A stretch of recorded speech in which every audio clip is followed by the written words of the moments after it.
du Fils et du Saint-Esprit. Amen. De l'Évangile de Jésus-Christ selon saint Luc au chapitre 4, au verset 16 à 30. Il vient à Nazareth où il avait été élevé selon son habitude. Il entra dans la synagogue le jour du sabbat et il se leva pour faire la lecture. On lui remit le livre du prophète Isaïe. Il ouvrit le livre et trouva le passage où il est écrit: « L'Esprit du Seigneur est sur moi parce que le Seigneur m'a consacré par l'onction. Il m'a envoyé porter la bonne nouvelle aux pauvres, annoncer aux captifs leur libération et aux aveugles qu'ils retrouveront la vue, remettre en liberté les opprimés, annoncer une année favorable accordée par le Seigneur. » Jésus, refermant le livre, le rendit aux servants et s'assit. Tous dans la synagogue avaient les yeux fixés sur lui. Alors il se mit à leur dire: « Aujourd'hui s'accomplit ce passage de l'Écriture que vous venez d'entendre. » Tous lui rendaient témoignage et soutenaient des paroles de grâce qui sortaient de sa bouche. Il se disait: « N'est-ce pas là le fils de Joseph ?» Mais il leur dit: « Sûrement vous allez me citer le dicton: Médecin, guéris-toi toi-même, et me dire: Nous avons appris tout ce qui s'est passé à Capharnaüm. Fais donc de même ici dans ton lieu d'origine. » Puis il ajouta: « Amen, je vous le dis, aucun prophète ne trouve un accueil favorable dans son pays.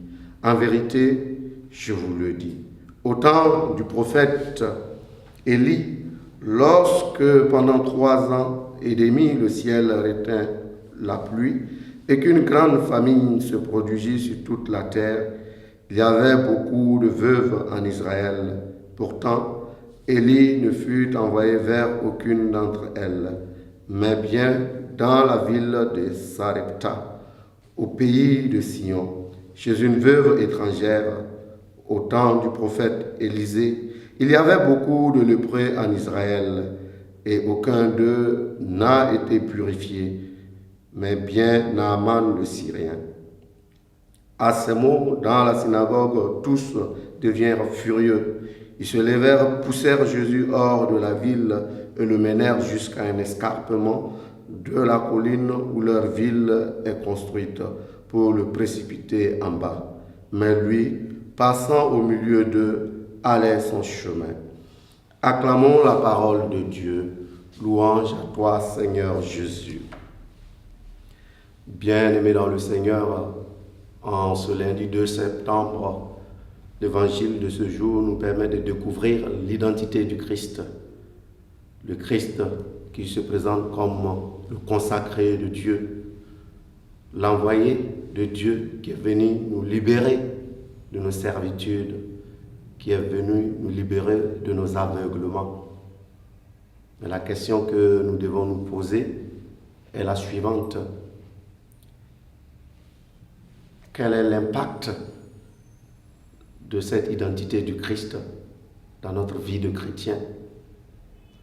Sommes-nous comme ceux de Nazareth, étonnés des belles paroles que le Christ prononce, émerveillés par la sagesse qu'il déploie, et aussi doublés des préjugés? Voilà la question que nous avons à nous poser. Parce que c'est justement le préjugé qui a empêché aux Nazaréens de bénéficier de la présence du Christ au milieu d'eux. Et nous, chrétiens, parfois, nous écoutons la parole de Dieu. Cette parole produit en nous des étonnements qui vont jusqu'à l'émerveillement. Et pourtant, emprisonnés par nos préjugés, il nous devient impossible, voire incapable d'accueillir cette parole-là. Autrement dit, l'identité du Christ reste insignifiante pour nous, car cela n'a pas d'incidence dans notre vie.